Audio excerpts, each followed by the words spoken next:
manage SHIP as the treasury and explaining and demonstrating and engaging, we then, on one side, also have to deal with these challenges. And I'm not using that as an excuse. But I have stopped. I have seen the need. And as much as I'm doing all of these other things, I was also systematically looking, engaging. I must have had, and the audit committee chair is here, I've had 3-4 engagements with the audit committee, independent engagements, one-on-ones, with the audit committee chair, to just understand what exactly is happening in IFMS from her point of view, from an audit committee point of view.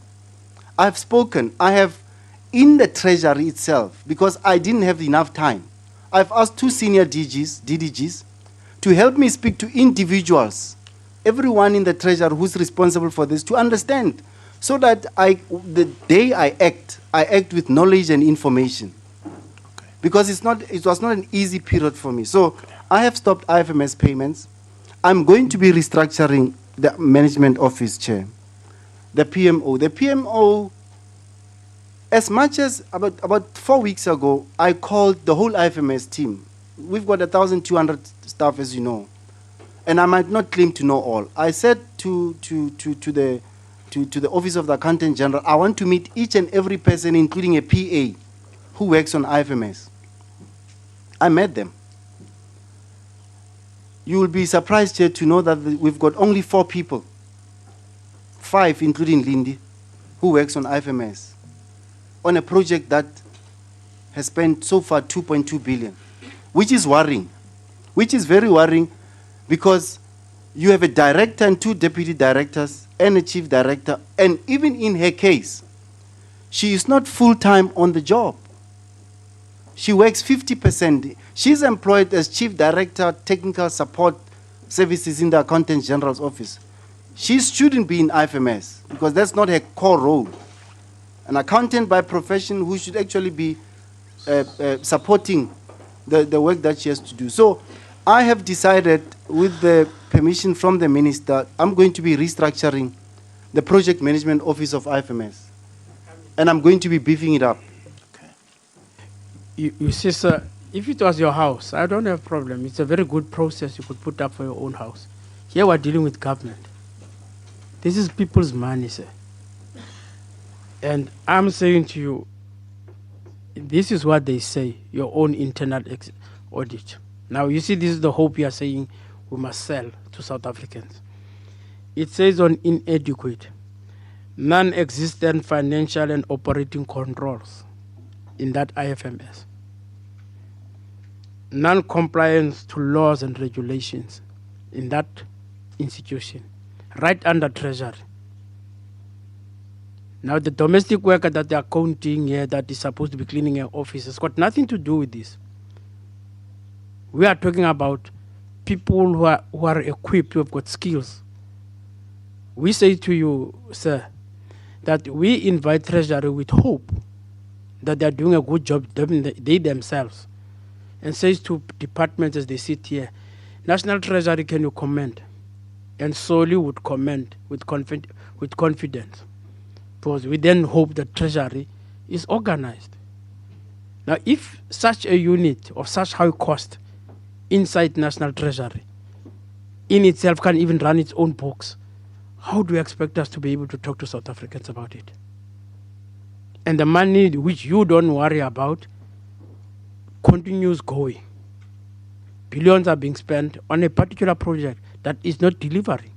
That could have made it possible for us, because same as procurement. Procurement is still here. When Kenny Brown came to us, he spoke so very eloquent and very hopeful that procurement under the National Treasury is doing very well. Now, internal audit says, hey, wait. You are being misled by this department. There's no truth in what they are telling you every day that you're talking to them.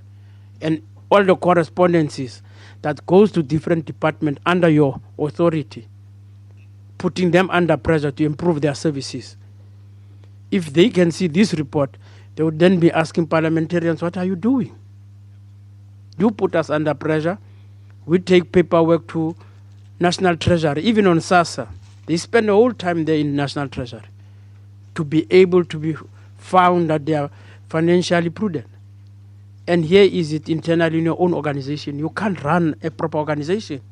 How can we trust you? That's the basis of what we wanted to interrogate here. That, I mean, it talks about inadequate payment procedures. There's no procedures of payment inside National Treasury. Now you go and call a domestic worker to talk to her about what? Poor woman there or man, whoever is cleaning the office now must answer about you not being able to pay and have proper procedures in your own institution. Where does it come in? You will never be able to account because it's not trained. What is wrong with Treasury? This is what we want to know. You are not helping us, sir. In all these other things you are lamenting, you are not helping us. Don't jump to conclusion. Take us, because this is what we do to departments. We take departments on the basis of the work that is and the information provided by the Auditor General, National Auditor General.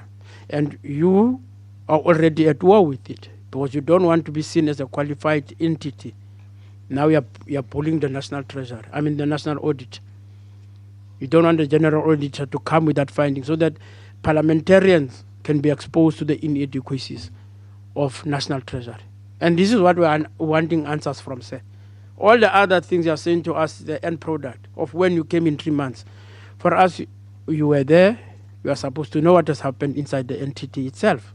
And IFMS, I'm saying to you, whatever you are saying, we have spent $1 billion since 2005. And the amounts are increasing. But the internal audit says there's a lot of inadequacies inside National Treasury. How do you convince us, sir? The internal audit report is in front of you. It's got 54 findings and hard 49 findings that are catastrophic to a department that must give hope to South Africans. Chair, allow me to say the following two profound things in terms of how Honorable Boy is approaching this conversation. One, I don't think we want to. Honorable Boy is bringing constantly, Chair, and I appeal to you, two issues that are not in the agenda: the Auditor General, and we are not bullying the Auditor General. At no point did I mention that we are bullying the Auditor General, and I wish that if that conversation must happen, let's open it and we can engage on it. Okay, all right. DG, I told you that I'm not employed by you, and will never employ me. Take that. I'm not coming here to be prescribed by you how to ask questions. That you can do to your own children. I'm not your child. I'm not your child. That you can do to your own children and prescribe to them how they should engage you. Here I'm doing my work here. Here I'm doing my work. If you don't have answers, you don't have answers. But don't come and tell me that don't ask me about this or that. The Auditor General is key. It's a constitutional body. And if ever you don't want to be able for them to do and monitor your work, say so. And then we will leave our own constitutional obligations and come and listen to you because you are the new constitution of South Africa. We must read you and not read what is written in front of us. I told you that we are guided by the PFMA, not by your house orders. We don't listen to you. I'm not your child. You're not going to come and tell me what to think and how to think. All right. Stop that, DG. Okay. Get out of it. All right. No, that's fine. The Auditor General part, leave it out. You have already answered to it that no, you are not fighting with the Auditor General in terms of findings. That's okay. And, well, I would say it's good that he has raised it and you have been able to confirm that it's not true.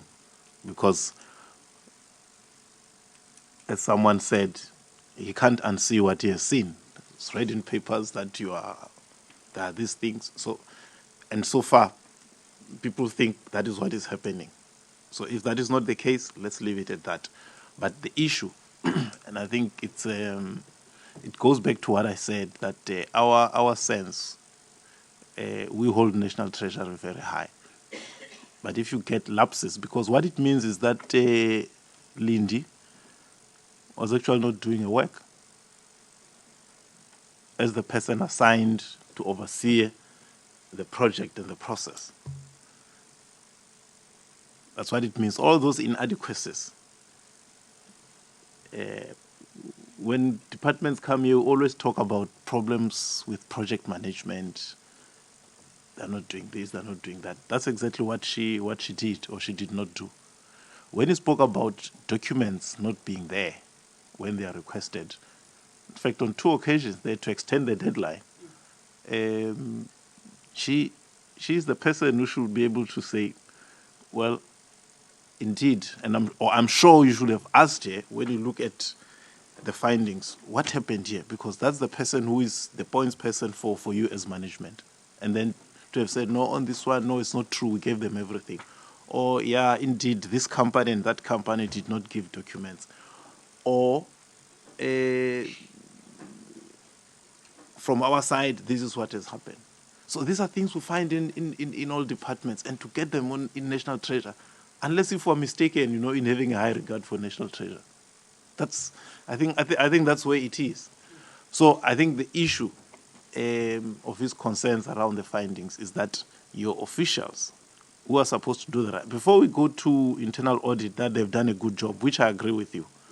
It is one part, but the other part is the fact that your officials, directors, chief directors, have failed you in a project that at the beginning you said is very complex, it's very important, but then your own officials treat it like it's an everyday thing. You say there are 5 people from your office. And yet I thought when we migrated from IFMS 1, we would then have picked up the lessons. What has happened is that the PMO is staffed with consultants. And the way it is, consultants are on their own. So I think inadequate monitoring and control from your senior officials would have led to that situation. And we'll pass it. Because that is a fact, so we can't sit around it forever and ever and ever. Comrade Boy, are you done? I'll allow you, Chair, to engage admin. I have not got any answers. I mean, I fairly was expecting the DG to have delivered. The DG is not delivering. I mean, he's talking politics like he's a politician. Okay. Suppose I'm saying to you that they say IFMS payments, adequate and ineffective review, inadequate payment procedures, lack of project cost monitoring. Now, at that level, when you are a DG, you then come and tell us that, no, you ask people to stop payment. What have you done to those that were doing this work? That your own internal audit. He brings Lindy here, but Lindy can't even give, no formal independent quality assurances. She can't provide that. It's catastrophic from Treasury. It doesn't come from anywhere else. It doesn't come from correctional services that we are battling to get right. If the institution that he is spearheading, he doesn't know what's going on, I don't understand what we are going to spend our time on. I just want to give other members to see if they've got issues, but for me, the DG has not provided answers on the detail of his own report internally. It's not a report that's written by you, Chairperson. I can see her articulating it quite clearly. I've been preparing the whole night. Yeah, I've read it. Yeah, but you can hear that the DG doesn't know this report. He knows the politics about it and how to defend his stuff. Now we are becoming politicians. He's getting angry with me. For me, he must talk to what he knows that is catastrophic. All right. The problem with National Treasury and SCOPA, we deal with details. And this is the details, that's why I had to refer him to this particular document, so that he can deal with the details and give answers to those particular details. Okay. And he's failing me there. All right, that's fine. Comrades, let me go to Honorable Ross. Ross?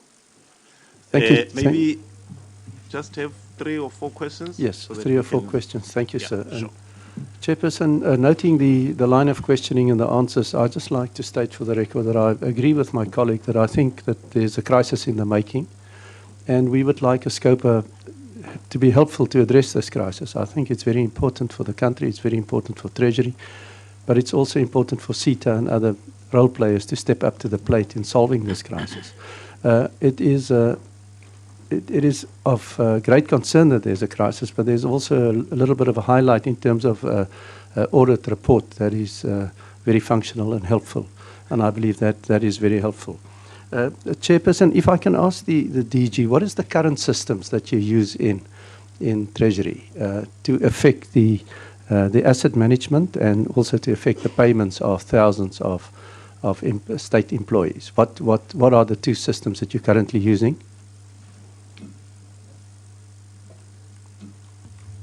Currently, we are to pay state employees. We are using PERSAL, and the asset we're using Logis for the asset management systems.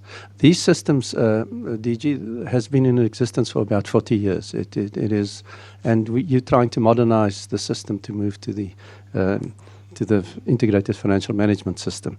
Now, what is the risks in terms of moving away from these systems? And of course, you've engaged with CETA, and that would be my next question. But if you can, what are the risks in terms of migrating from this system to the new system, in terms of perhaps complete collapse of functionality? The implications are huge. That's why we are building parallel to the day-to-day operations of the two systems.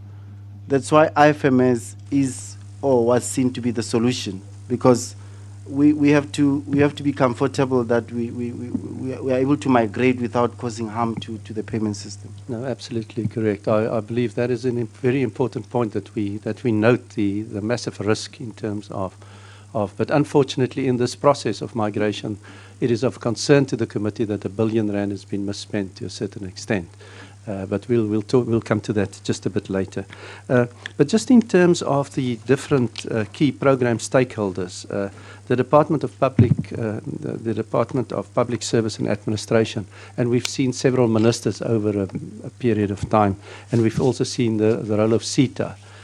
Would you agree with me that it was not solely the responsibility in the past of Treasury, but it was certainly highlighted that CETA played a prominent role in terms of functionality, in terms of implementing these systems, and that it is in the public domain that we find incompetence in CETA with regards to technology and systems that, in terms of driving the process, and that we also found some vested interest in CETA being responsible for non-compliance, so to speak. Well, would you agree on that? I think the last part, I wouldn't want you to commit yourself in making comments on your colleagues. Let's take it as a statement from his side, and CETA is here. They must respond to what he has said. All I was going to say was that it is critical and important that all three stakeholders engage in dealing with this thing. So without getting to the details, but it's important that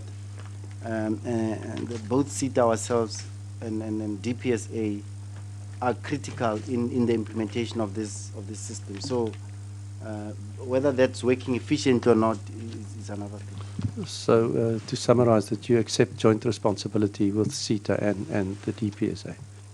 Certainly, we do accept joint responsibility. Now, I'd just like to, in terms of the established government structure and the organogram that you've presented, just for clarity, the IFMS Steering Committee, was this only established in terms of the second phase of the project, not on IMFS number one?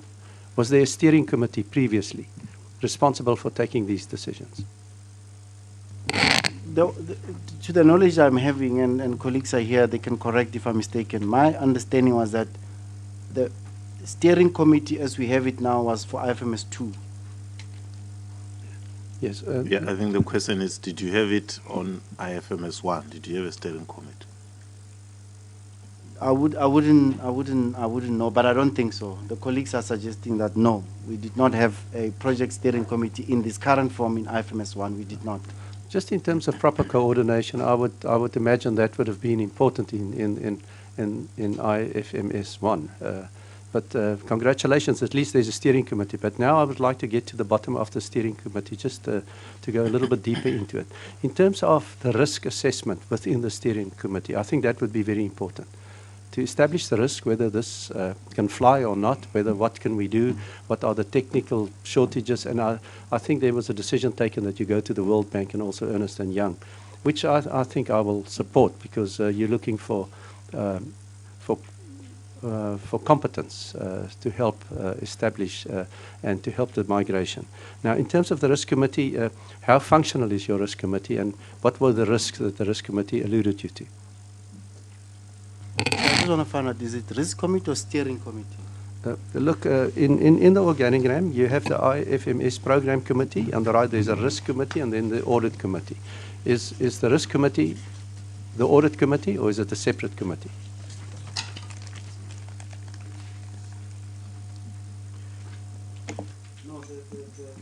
Just switch the mic on. Okay, sorry, the blue refers to treasury committees. Is both the risk committee of the National Treasury and the audit committee of the National Treasury there? Okay, fine. Now, the audit committee of the National Treasury, what role are they playing, and what were the risks what are the current risks that they identified? The risks are largely, as per the earlier conversation, identified as an example in the payments review. The audit committee has always been concerned about the implementation of the IFMS project. They've always been concerned about money spent without having the requisite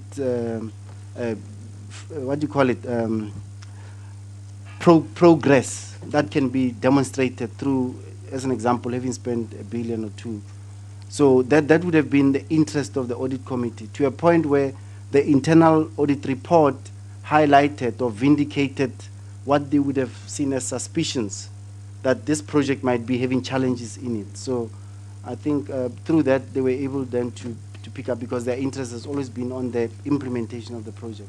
Yes, can I then just ask, in terms of the risk committee or risk impact, and I see in the internal report, and that's page 76 of this report. Just, your last two questions? Yeah, I'm wrapping then up. I'll come back to you. You see, in terms of sure risk and impact, not provided by the client, which is, if I believe it's Accenture, ineffective cost management, ineffective project management, potential fruitless and wasteful expenditure. And that brings us to the PFMA, and that my colleague was so strict about, which we all support and endorse, in terms of the Public Finance Management Act, to prevent fruitless and wasteful expenditure, to prevent irregular expenditure and unauthorized expenditure.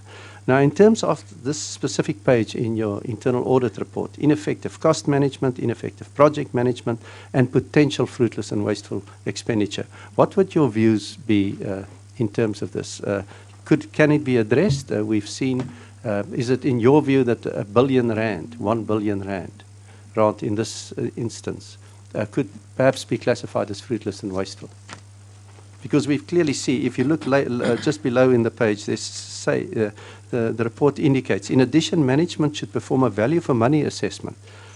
And where no value for money was received, management should ensure that amounts paid to the service providers are recovered.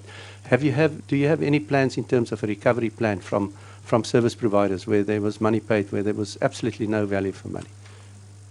And are we talking about R1 billion where there's no value for money? We currently don't have any plans to recover any monies, because two things, I think, from the Honorable Ross's questions. One, I think we have not ourselves said or come to conclusion that this was fruitless or wasteful expenditure in terms of implementation. However, based on information that we know, and we are engaging, and I'm going back to the question that I thought, and I'm happy that it's coming out in this fashion, that in terms of that process we are currently engaged with, the Auditor General in terms of our engagement, has classified certain types of expenditure along those lines. Our understanding, which is a normal process before a final audit is issued, is engaging. We know those processes. So now, what we're doing then is to come to that conclusion, and that conclusion then will, once there's agreement that is fruitless or wasteful, we can then look at options available to us as per this recommendation. Your last one. Thank you, Chairperson. Just a very important question with regards to timelines. We have the current two systems that you've indicated. When do we envisage, can we have the new modernized system in place for South Africa? And when can we find solace in terms of to say, yes, we have a new system, South Africans can be at peace, that Treasury is setting the example?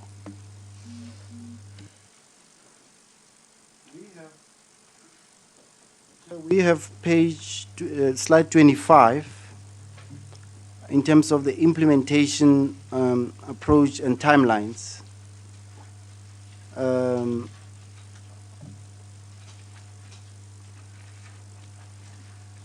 So they're all listed there in terms of where we want to be at in 21-22.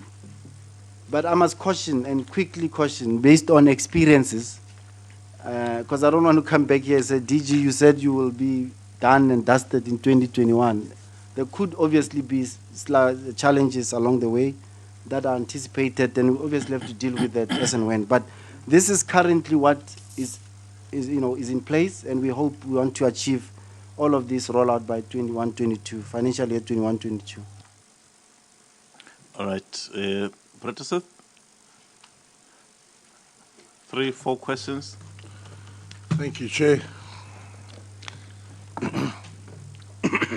Minister, DG, and your colleagues, thank you for coming to SCOPA to engage with us on this very serious issue. DG, I'd like to just chat to you about two things, budgeting and planning, and part of planning, budgeting, and capacity. Now, am I right in saying, we'll work through this quickly, hopefully, am I right in saying that we started this process in around about 2005? Okay. Do you know what the amount was that was budgeted at that time? What was the envisaged? I don't know if you were in Treasury at that time in another position, or were you around at all, if any of your colleagues were. But what was the amount that was envisaged at that time to set up IFMS? Do you know? I wouldn't know the exact number, but the number that informed our processes beyond 2013 after going to Cabinet was 4.3 billion. Okay, you're jumping 10 years ahead. I want to go back to 2005. When the Cabinet signed this off, because, effectively I want to go to the heart of this matter. When Cabinet in 2005 said, IFMS sounds like a fantastic idea, let's do it, did they have any projection at that stage as to what it was going to cost? Can indicate if they've got the number, Chair, but I can imagine one cannot go to Cabinet without showing the financial implications of what you're presenting. If we have to go back into the... DG, I appreciate your speculation, but if you do, I'm not like my colleagues who insist that you have to answer everything. If you have colleagues here who can assist with expert information, we would like that. I think it's important for us to know what was this envisaged that we were going to spend on this thing. All right, let's check. That's important, Chair, very important. Chair, would you... Chair, Just pull the mic closer to you. Sorry about that. No, the accounting officer is actually correct. The 4.3 billion was the amount initially touted for the rollout of IFMS up to implementation. So when we resubmitted now... When you say initially, you mean 2005? The 2005, yes, Chair. Oh, okay. But just to add to that, even in our current, the latest 2013 CAB memo, we still reflected the same amount. So the intention was, even if we have changed course from IFMNS 1 to 2, the budget does not change for full implementation. It must still be achieved within 4.3 billion. That is the situation as is. Unless, yeah. I'm concerned, Chair. You just said that the budget on 2013's model is 4.3 billion. Now your colleague is saying it was 4.3 billion in 2005. Can you provide us with the cabinet memo or the documentation at that time that says 4.3 billion? Because you must remember, DG, your department is the department that works with SCOPA and other bodies to try and ensure that we have tight financial control. And so I want to be sure that this department that stands with us in doing that, in actual fact, is within its budget. Because we lament all departments all the time that they go over their budgets.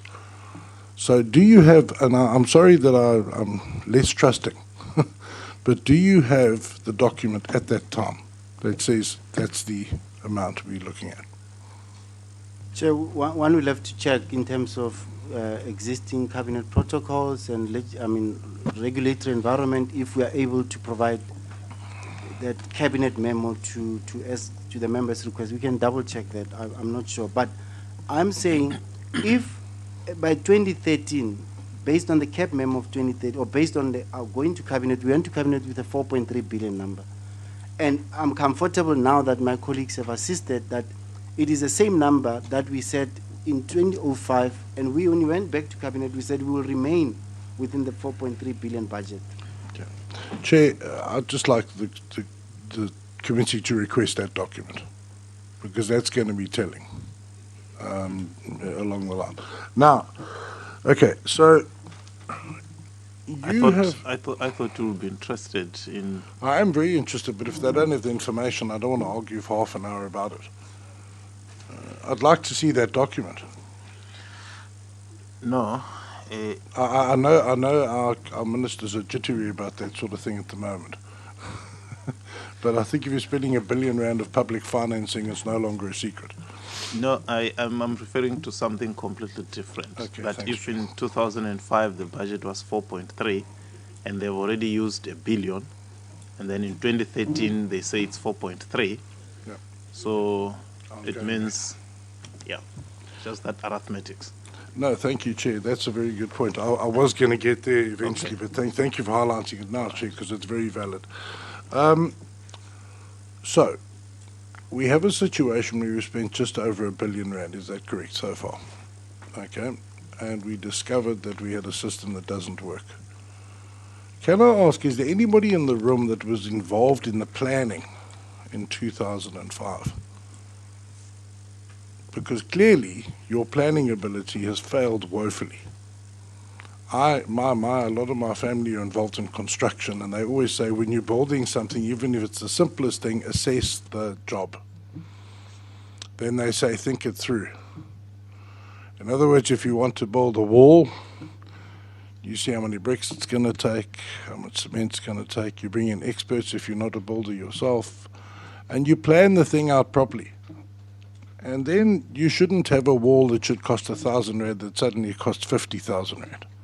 That shouldn't happen because you assess the job properly. So is there anyone in this room who can give us any level of indication as to whether or not this thing was planned properly? Or what level of planning was done?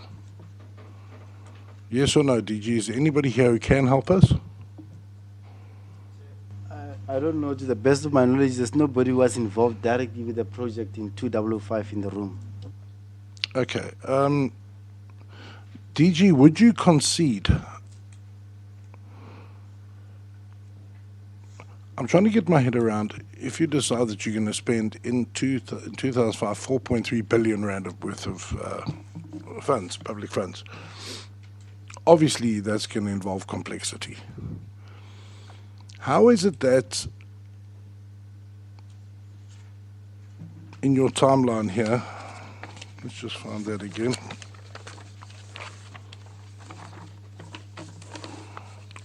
When did you discover that this thing was a problem? You do have your timeline. I apologize. I had it here. Yeah. In 2007, you had a problem. I'm just trying to dig down into the nitty-gritty here because we need to answer these questions. How did Treasury realize they had a problem when they hadn't done any planning? Because surely when you plan a system like this, you assess the job and you say, right, we've got Persol, we've got this, we've got that, these are the problems, and you do proper planning and come up with a proper job. How is it possible? And DJ, I'm going to give you an example. If you ask me, I'm a builder, to build you a wall in 2005, and in 2007 you come, where's my wall? Oh no, I ran into challenges. You're going to say, mate, we agreed on a price of whatever to build that wall. 2 years later, you still haven't built and you tell me you got challenges. You see, because DG, that's your money. That's what upset you. You are now presiding over something that's been dragging on for 12 years. But it's just okay. We'll just carry on spending money on it. I'm trying to drive down into who was responsible for the planning for this. Can you answer? Because then we'll move on to present, because obviously that's everyone here.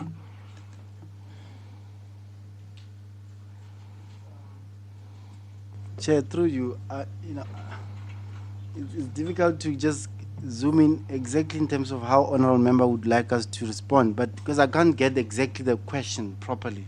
My question was who was responsible for the planning in 2005? And were those people taken to task in 2007 when they reported back to Cabinet and said, sorry, we're very poor planners? Did anything happen? Do you know? If you don't know, that's fine. But I just want to know if any consequence management happened to those people who did the initial planning. And are any of them in the room? No, SITA may be able to help. As I said, from our side, there was nobody who was here on this project in 2005. But all I know, some project like this would not have put SITA at the center of the planning. Yeah, okay. Well, I hope SITA does not respond like you in relation to their members who might have been there, because the question that is asking relates to, you know that by 2007 there were problems. So fine, there were problems, but then was there anything done to those who planned in 2005? Because clearly it means there was no planning at the cost of so much. Okay, SITA, from your side, because I don't think SITA will know what happened to officials in National Treasury. They'll probably talk to what happened on their side. From SITA's side, is there anything you know that happened to those who were responsible for planning, for implementing the cabinet decision in 2005 when it was discovered 2 years later that there are challenges? No, Chairperson, I don't know who was responsible or the nature of SITA's involvement in the planning. But it's something that we can find out and respond back. You have not interested yourself in finding out so far since you came in? I've interested myself in a few other things that involve SITA. And I'm talking about IFMS? Yes, that involved SITA and IFMS, but not who was responsible for the planning in 2005. I thought that's where we would always start. Who were the people who were involved? But anyway. Chair, that leads me to my next question. After spending 1 billion rand, who in this room can answer me as to what we've got? What do we have in our hands for 1 billion rand? What have we got? It's 1 billion rand. Chair, if I may, Roger Naidu from the SITA Program Management. We have the HRM module that is implemented at TPSA, and we have the procurement module that is implemented at National Treasury. That's inclusive of asset management and catalog management.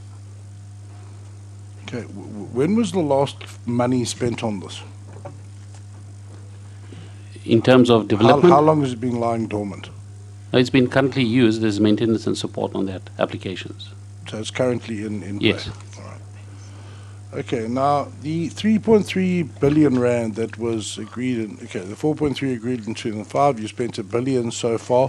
What is the remaining money going to be spent on? The 3.3 billion. Chair, just to maybe clarify, to the 1 billion that we've been referring to was for IFMS 1. For IFMS 2 to date, as of 31st of March, we've spent 1.2 billion. So total spending on budget compared to budget of 4.3 is 2.2 billion now. So it's actually 2.1 billion that will still have to be spent if you. Okay, that's great, thanks. Okay, so we spent 1 million on IFMS 1. Are we using IFMS 1 at all? Are we using, is that your answer? Yes, yeah, we are currently using it, and CETA is maintaining and supporting it. Okay, did it require a lot of upgrades because it sat dormant for a while? Did it sit dormant? From 2005-7 when it was developed to 10 years later? From 2013 onwards, since the reviews, the 3 reviews, so there was a decision to place it on a pause state, that is, do not continue any further enhancement, but rather maintain and support it for the users, current users. So there was no further investment in term. So it was completed in 2007, and 2013 you carried on with it. Is that right? I'm trying to get, sorry, I'm being very, I'm not helping you here. I'm trying to work out, because nothing happened, because it's 6 years old, how much does that cost us in extra money? If we'd got it right first time, has that cost us anything extra? This Paul program you're talking about? If I can give context, from 2005 and 2007, there was not, there was still requirements management and master systems plan and so forth. So actual development did not completed by 2007. By 2012, we had I could say, a working product that was implemented and is being used. So that's where the first IFMS 1 is. Okay. So it took 12 years. Is that right? No, 7. Cheers, yeah, from 2005 to 2000, let's say, implementation 2011, say 12, 7, 6, 7 years. 6, 7 years. Was that the idea in 2005? That should have a working model 7 years later? Was that the plan? Unfortunately, Chair, I was not there at the time, so Do you I'm hoping it was a plan. Do you think it was the plan? I think the plan was to have a working system. Is that how you plan at CETA? Do you think, let's build something and have it ready in 7 years' time? And everybody says, fantastic. No, Chair. Is that how you plan? No, not at all. We plan to ensure that we have a full implementation of a product. So are you appalled and horrified at what's happened here? Yes, Chair. In terms of IFMS 1, I think when we looked at the business drivers at the time, I think there were decisions made that we needed to look at a hybrid solution. We needed to take the environmental factors into place when we looked at it. Okay. All right, now I just want to go into cost drivers. Chair, I'm sorry, I'm being naughty. All right. All right. Cost drivers of this, of the 4.3 billion. DG, I don't know if I'm engaged with you or CETA on this, but I see that there is quite a large chunk of cash going into CETA that we're paying. We seem to be paying a lot of money because we don't have capacity to do it ourselves. We're paying a lot of money outside because we don't have capacity. So can you comment on the capacity of CETA to handle this without using external consultants?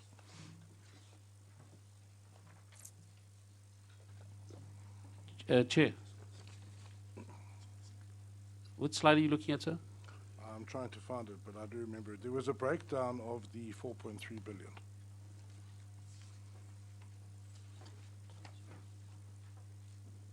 I don't think we even needed the slide. I mean, if you are being paid, you should definitely know it. Yeah.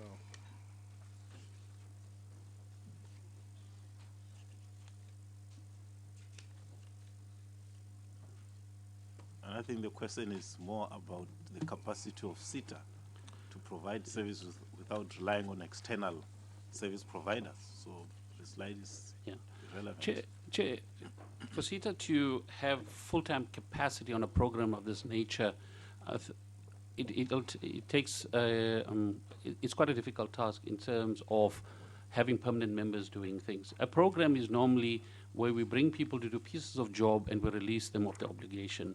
I think SETA's role is in terms of its oversight and advisory, technical advisory that we do. So we partner with service providers in order to deliver on products and services. So to answer your question in terms of SETA's capability to manage, yes, we can manage the oversight, bringing the requisite skills in order to do the development. Okay, And some of the stuff, sorry, Chair, some of the stuff we have done on our own. For example, when you look at the asset management and the ones that we said in blue on slide 18, I think. You find those are blue that bespoke on the right under the supply chain. We have done a few of those. All right. How many exterior consultants are we using for this?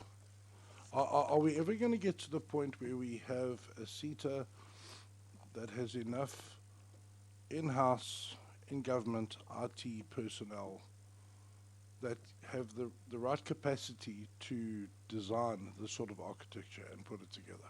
Are we ever going to get there, or as you've said now, is it a stated objective to never get there?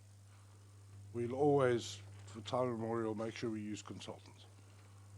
Chair, given the nature of the product, we do intend to provide the capacity to support the architecture and design of the application. Yeah. Chairperson, we've just done a business model. We are going to get there. We've defined it clearly the capability. Well, as long as you don't do a one step forward, two steps back. No, Chair. Yeah. In fact, we are very, very clear about the capabilities that SETA has to have internally. And we're also clear that it's capabilities that have to be delivered through external parties for a variety of reasons. So one of the capabilities that have to be delivered by SETA across all services is design and architecture and optimization work. Thank you. Okay, why are we still not there? Why? You know, we've had many engagements with SETA. We have correctional services. There was a problem with SETA, and there's just normal problems. And SETA, there's problem whenever. In fairness, whenever we deal with any department and we hear the acronym SETA, we all cringe a little bit because we know it's going to be a mess. And I don't want to feel that I'm attacking you today, but I suppose I am. The point is, we need to get to the point where SETA does a proper professional job and it's fully capacitated. Why isn't it after so many years? Chairperson,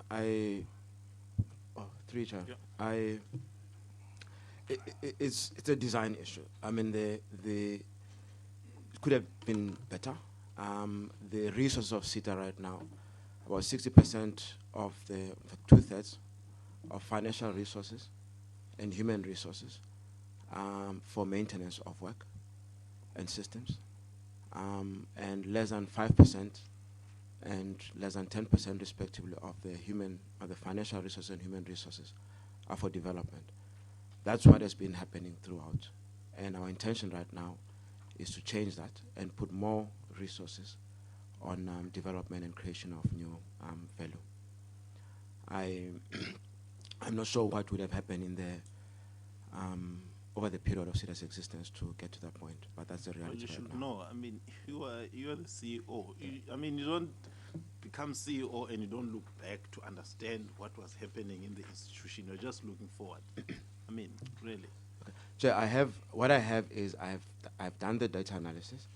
I know where the status is. I know what it should be in order for us to create value. But I cannot. Okay. Just a minute. Yeah. My brother, can you do us a good reflection? Because we know SETA and I know you. And he's correct, the member here. And the chair is correct. That take a few steps back. Because SETA is not performing. And don't mislead us. Yes. Don't mislead us. Don't think that you can't take you to task. All right. Please don't do that. Okay. And you know that we have dealt with you before. It's not the 2 day only that we have dealt with you. We've known SITA for a very long time. And it's one of the institutions that doesn't have progress. You don't make progress, sir. All right. Okay, if we go to slide 14, sorry, I found it eventually. Slide 14 of this presentation. Are you with me?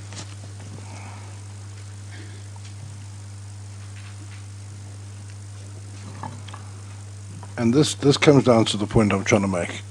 If you look down there, slide 14, it's the cost element stability cabinet.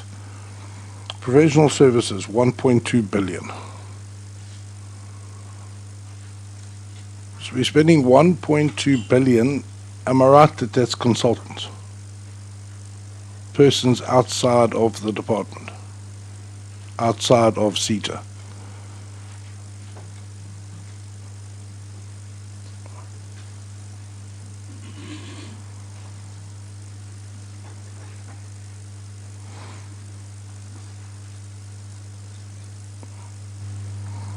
I don't think it's correctly described, because it talks about configuration, implementation, and change management. So is not the service No. professional? It says professional services. What do you mean by that? Read the preceding phrase. It says professional services. No. That's why he's asking the question. When you refer to professional services, you normally refer to bringing in a professional, which obviously means that you're unprofessional. You need professionals. That's not true, Chair. Can someone unpack that for us? Yeah, can you break down 1.2 billion rand? Because of the, that seems like that's a good chunk of what's still to be spent.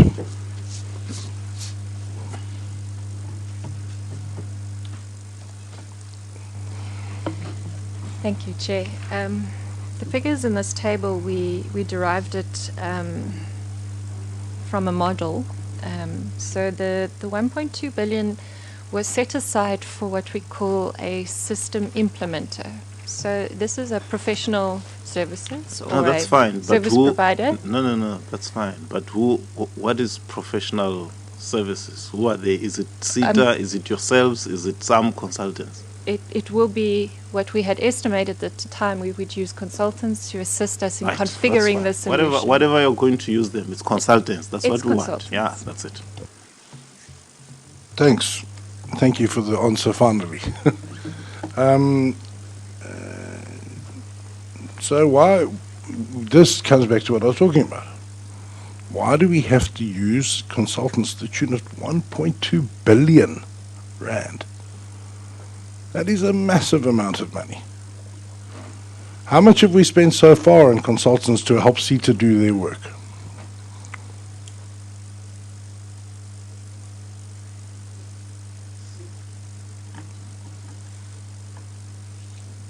On this whole Chair, through the context of BCX and Accenture in developing certain modules, I think we spent close to, I would say, 300 million as SITA. But that is through a contracted service. Obviously, they bring their professionals in. Right? No, that's yes, fine. okay, because you don't have the capacity inside SITA to do it. That's In some of the, essentially, in the cold light of day, that's what we're saying. You have to bring people in to do it. I agree. Yeah. So the question is on whose watch has SITA not capacitated themselves? So we have to go and spend 1.2 billion rand. Now, you said you spent 300 million. I'm telling you right now that you'll get to 1.2 billion rand, probably more. I'm prepared to bet you 1,000 rand right now that we'll get there, because I know government and how it works. Why don't we have the capacity? It's like Treasury hiring accountants to do the petty cash, yeah?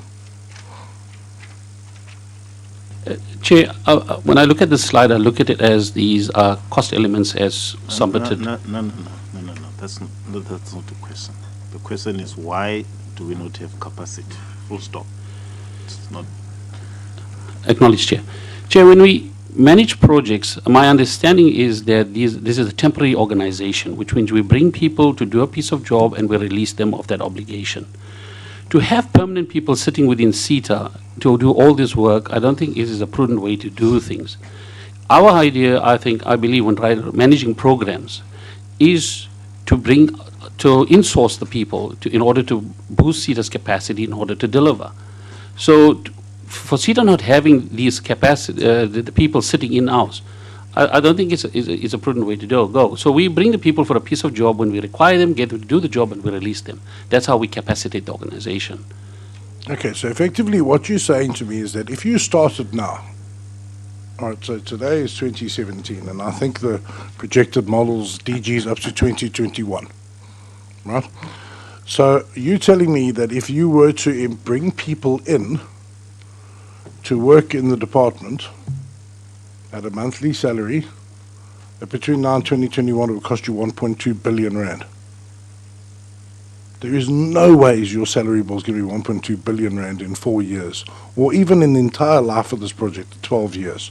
1.2 billion rand for the team of people that you need to do this. Because it's not thousands of people, it's a team who could do this. But what you're doing is you're going down the road of allowing consultants to come in, put in big contracts, big markups. The guys are laughing all the way to the bank, and the taxpayer is fitting the bill because CETA doesn't have the capacity to do their own work.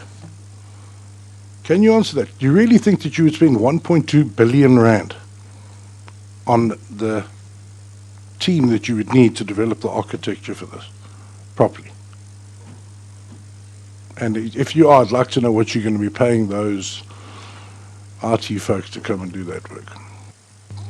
Mr. Chair, Very can I nice. try and answer this question? Sure.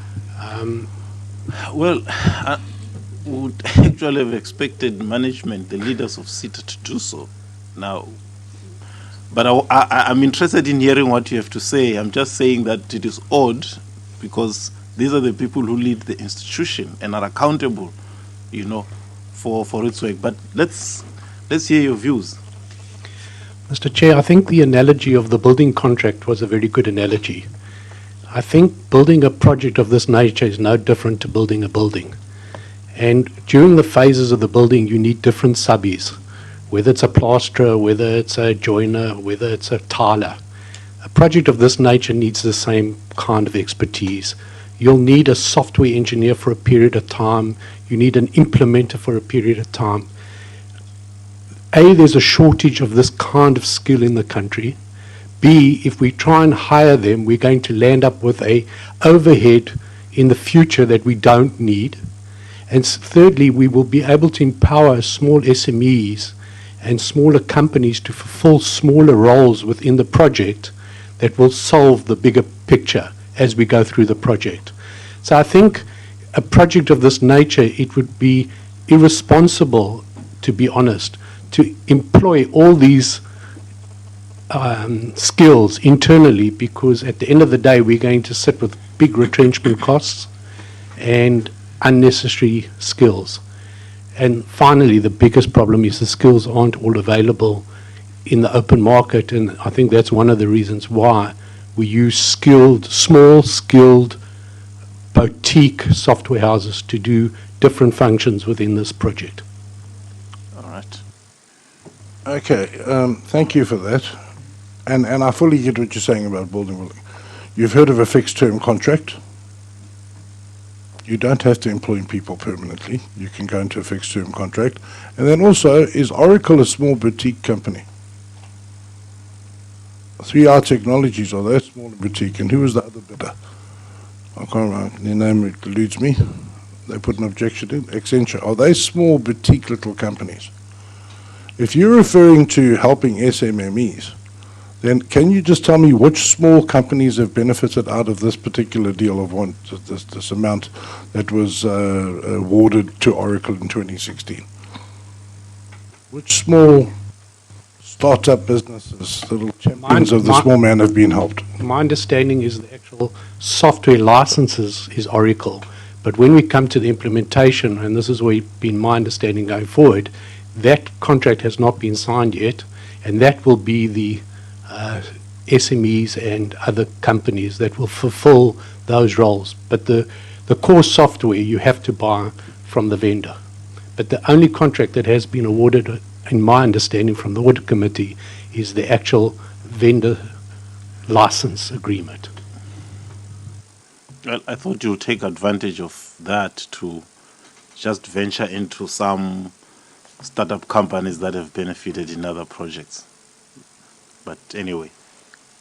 Okay, Chair, so what we're talking about, Chair, is we're going to spend 422 million and on licensing fees. That's for Oracle.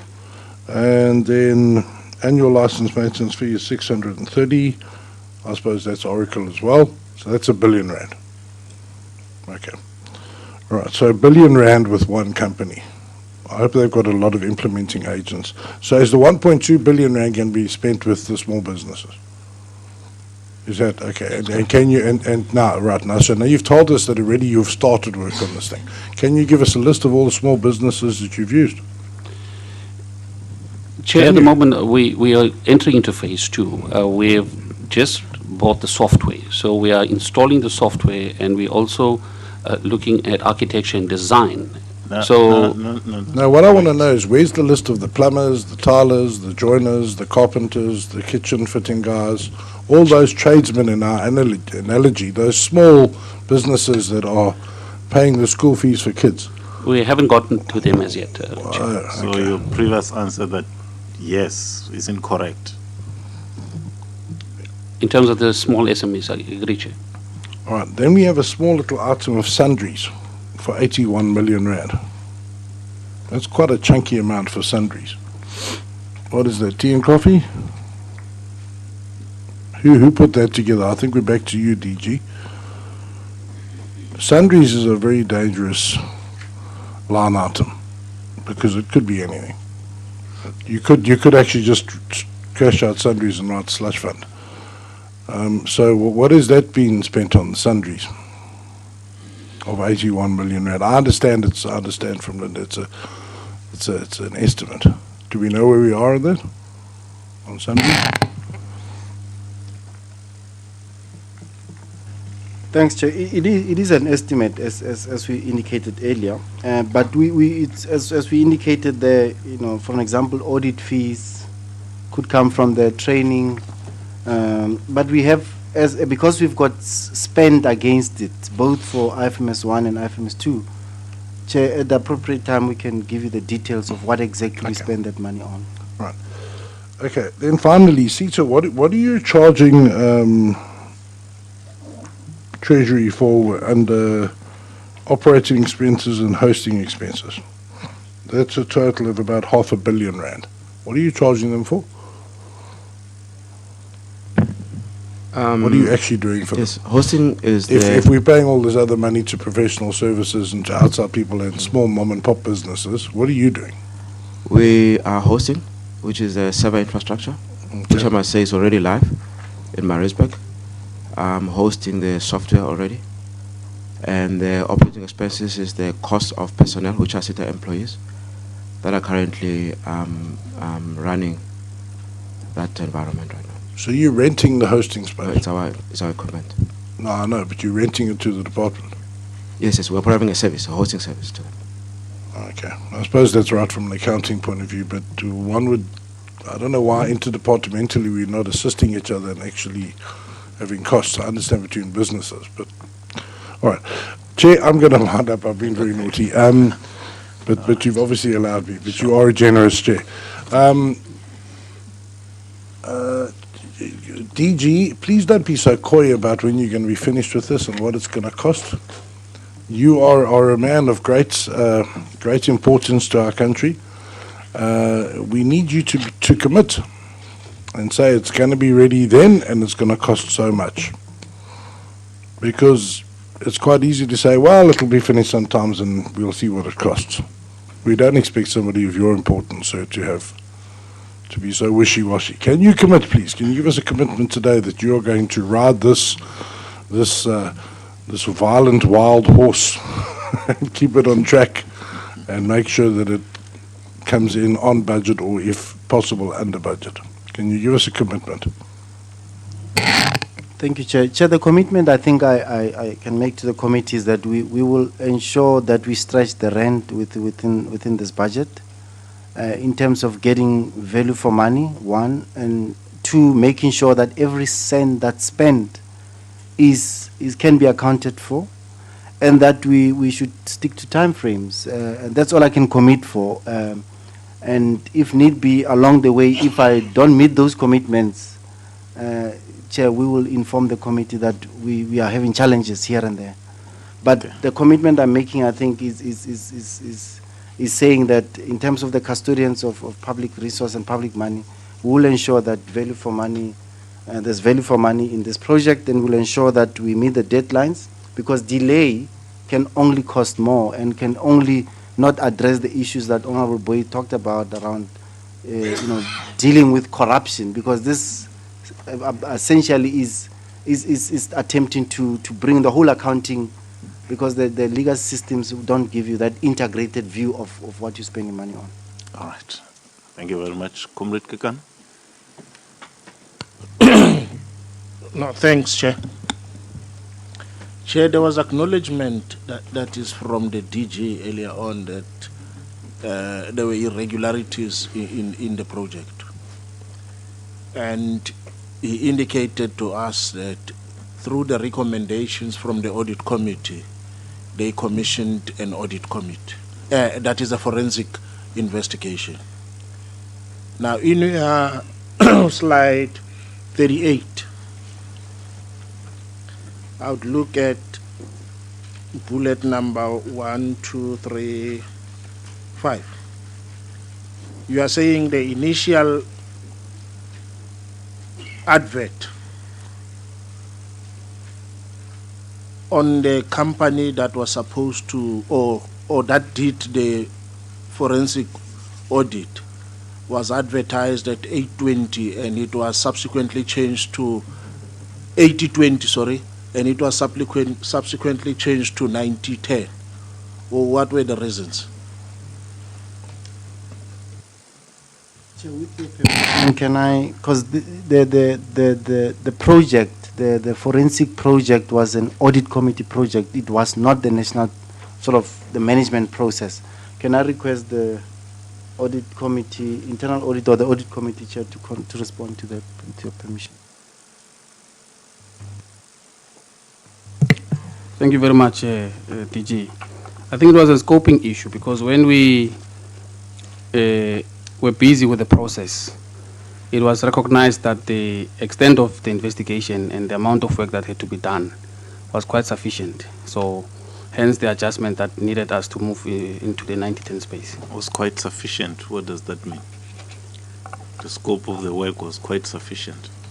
Yeah, so I mean the investigators were required to do things like imaging, going into people's accounts.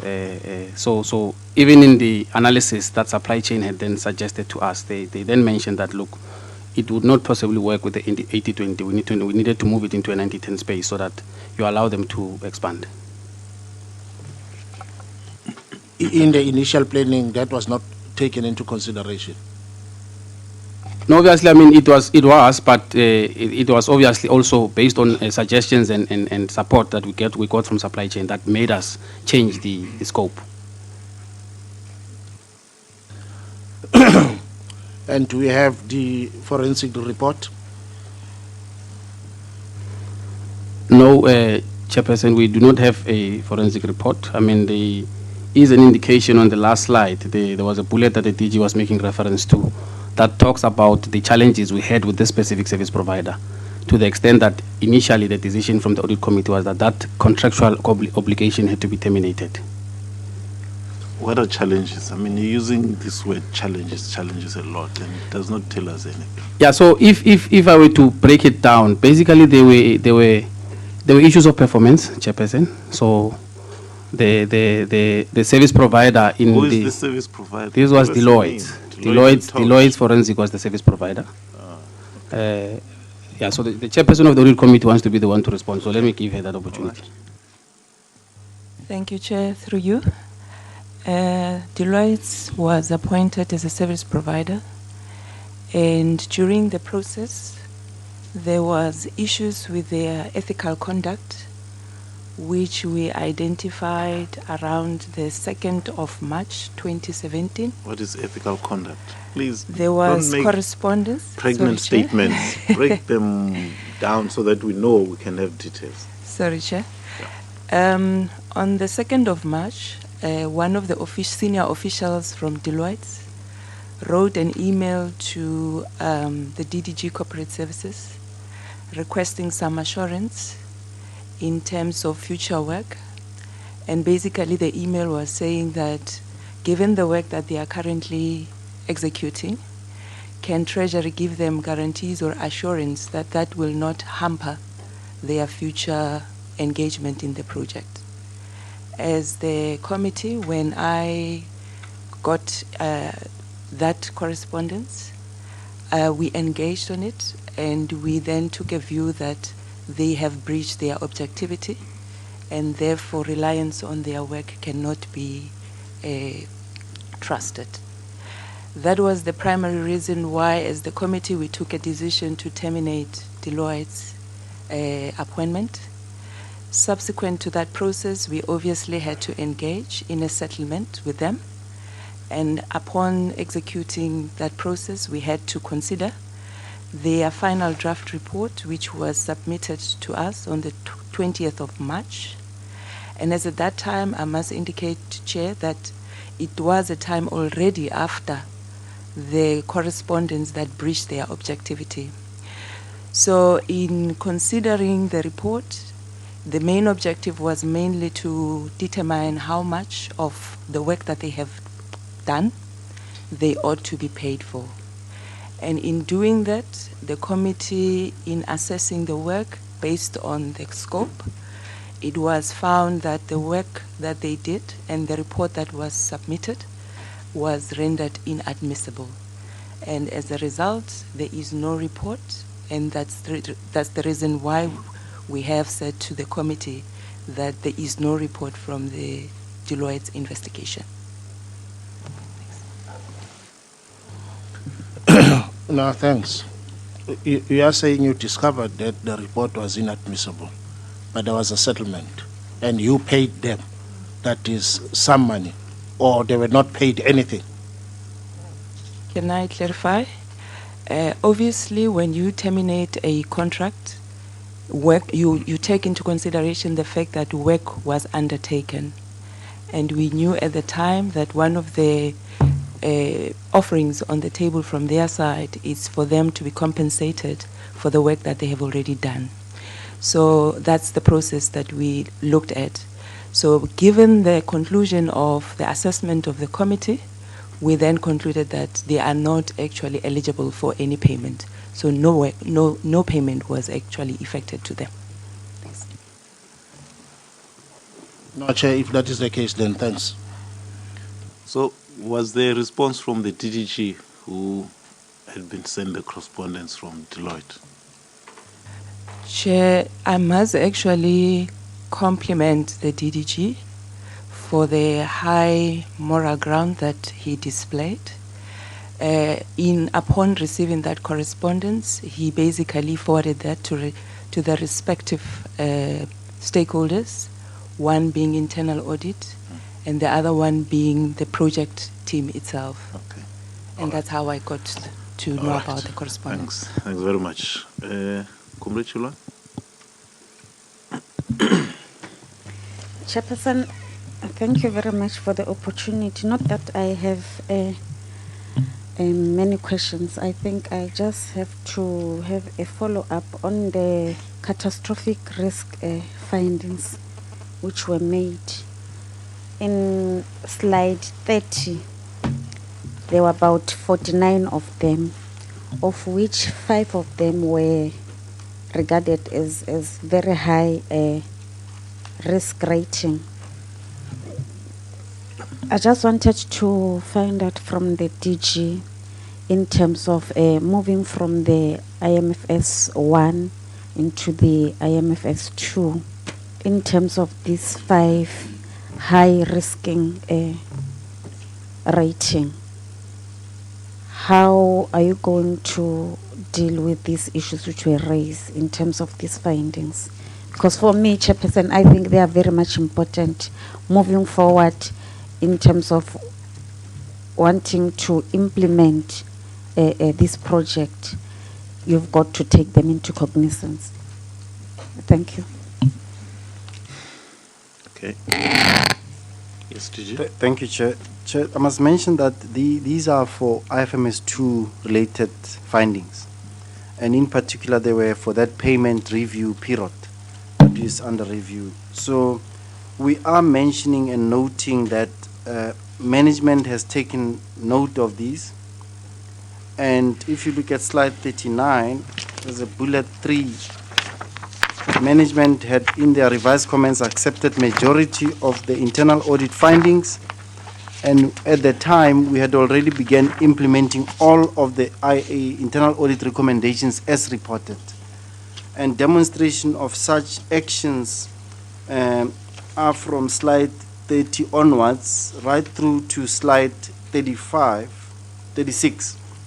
In terms of all of the findings, we have taken corrective actions where necessary, in terms of whether it's process, whether it's worksheets that, timesheets that were not signed, or payment process, or no approvals, invoices, not all of those findings. We, we have taken action, and we are demonstrating what exactly happened under each of those slides and the categories as identified.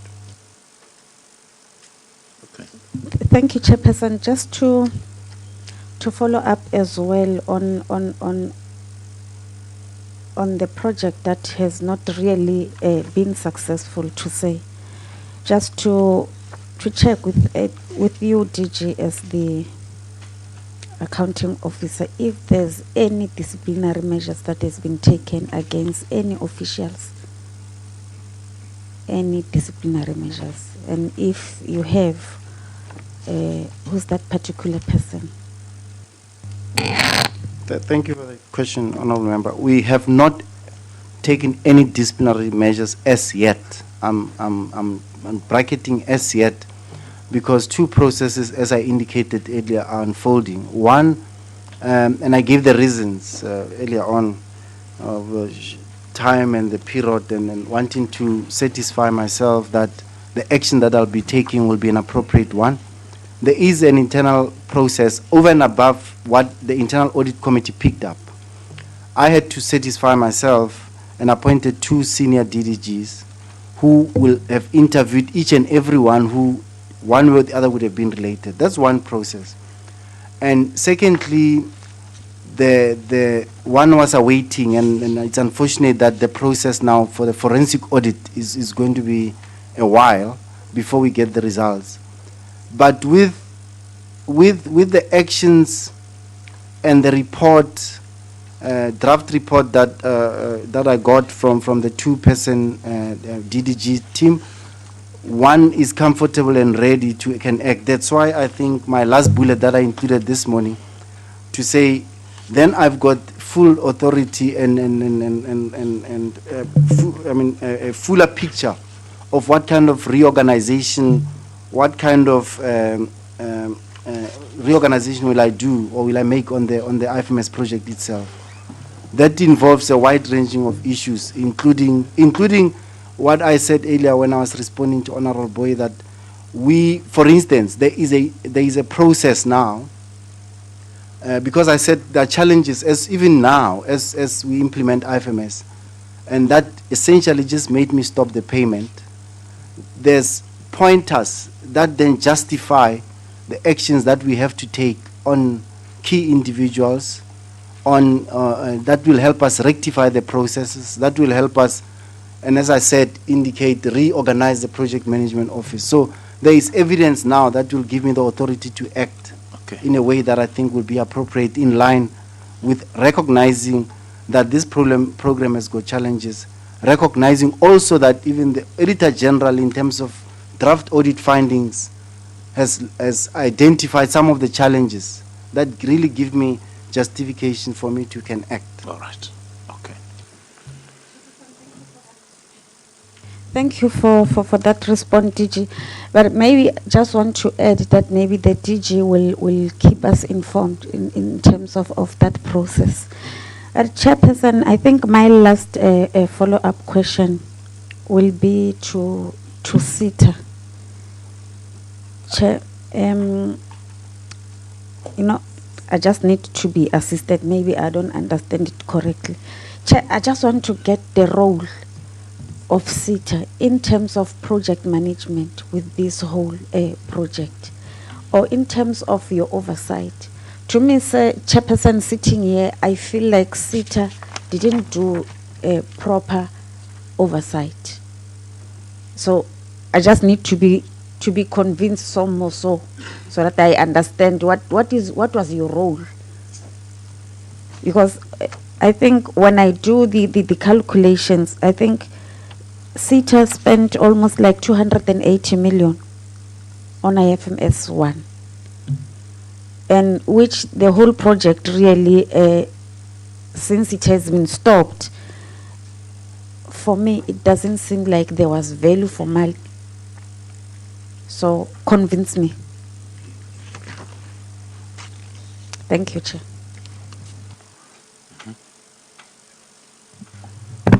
Thank you, Chairperson. I think the role of SITA is shown on slide 18 of the National Treasury presentation, particularly the blue blocks. I have seen it. Just explain it to me. Yes. What is it? So there were parts of it where SITA was doing the software development work, and then there were two parts there, which one is the financial management, and the other one is the one that is called ADE, where SITA contracted external parties to do the work. And I think what my colleague has just mentioned is that some of those modules there are working at National Treasury and DPSA, and some of them were never completed. The SITA could have done better. We could have done better and provided better leadership during that period. That's all I can say. Right now, the overall project management is with National Treasury, and we are doing what has been designated for us, which is the hosting. Thank you. Okay. Comrade. Chairperson, I understand SITA could have done better. What is the purpose of SITA if SITA could have done better? It means SITA doesn't do their work. It's not fair enough to say that SITA could have done better. Then it means even next year, even on this IMFS 2, you're still gonna say SITA could have done better. It's not convincing. What is it that you do? What is it that you are being paid for?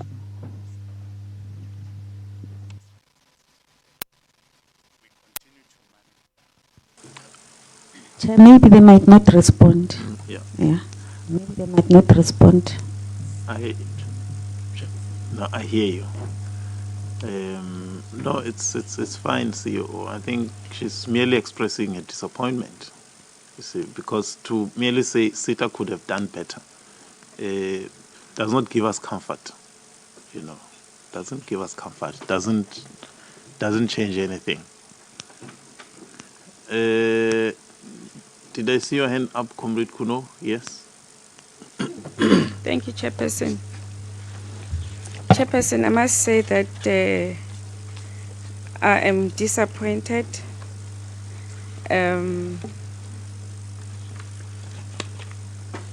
on the way we got this presentation, or the way it was presented to us, and the way everybody has been answering. National Treasury is the key component, or should I say the key department in governance, and I don't think they're being exemplary. I'll start with the Chief Procurement Officer. He came and appeared to SCOPA twice, if not more, and he really convinced us that he is doing a good job. And that's why most of the time when departments come and appear before SCOPA, we will then ask them about what he advised us on. But the same Chief Procurement Officer failed to to help or advise his own department? What was his role? What is the role of the chief procurement officer in the procurement of IFMS? What was their input in terms of helping with the process? They could have seen that we're going to have problems going further, but they didn't. And yet they are advising other departments. And I understand from the last time that it's not only national, but they're even going provincially. So if they can make such a big mistake with a billion rand, which might sound, like peanuts to you because you're dealing with billions and you think that a billion rand is not a lot of money. How does that happen, Chairperson? Thanks. Chief Officer, the Chief Procurement Officer, were they involved in the IMFS processes?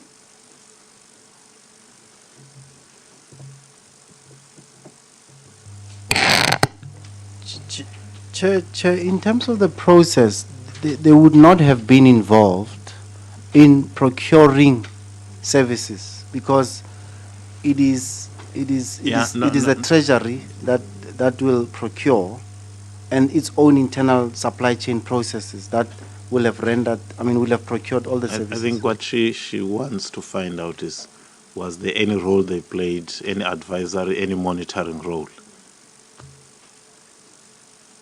Since they monitor everybody.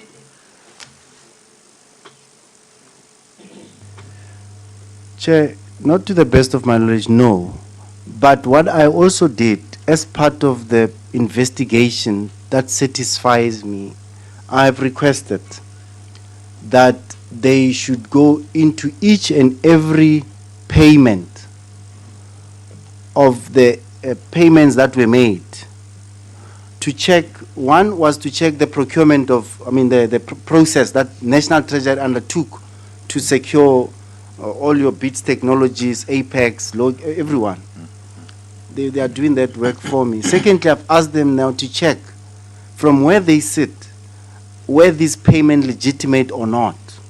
Just as a layer that will satisfy me once all of these processes are unfolding, so that I also, from where they sit, satisfy myself that Chief Procurement Office is helping me out. So I'm awaiting that work from them. Okay.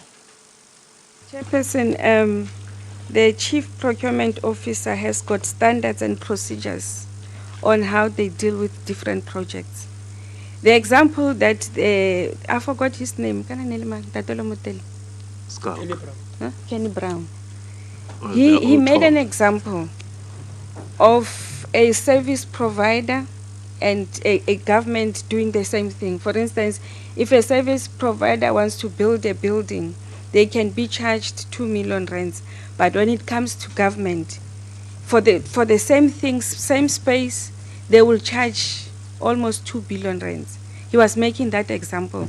And he said he went to an extent of going to find out why are they doing that to government. And they said government takes long to pay. That's why they charge so much. So if the Chief Procurement Officer was involved from the beginning, because they even go, as the overseer, they check even before there's a big project in this magnitude. Before it happens, then they will be able to advise you that these people are overcharging and these ones are not overcharging. So that on slide 31, the problems that are there, excessive expenditures of 145 million for 5-year period, what you have spent there, it's a lot of money. So if the Chief Procurement Officer was involved, the one who sits in National Treasury as part of his office, if he cannot help within the National Treasury, how then can we say that that they will be able to help other departments and provinces as well? If they cannot do, the charity begins at home. Why were they not involved?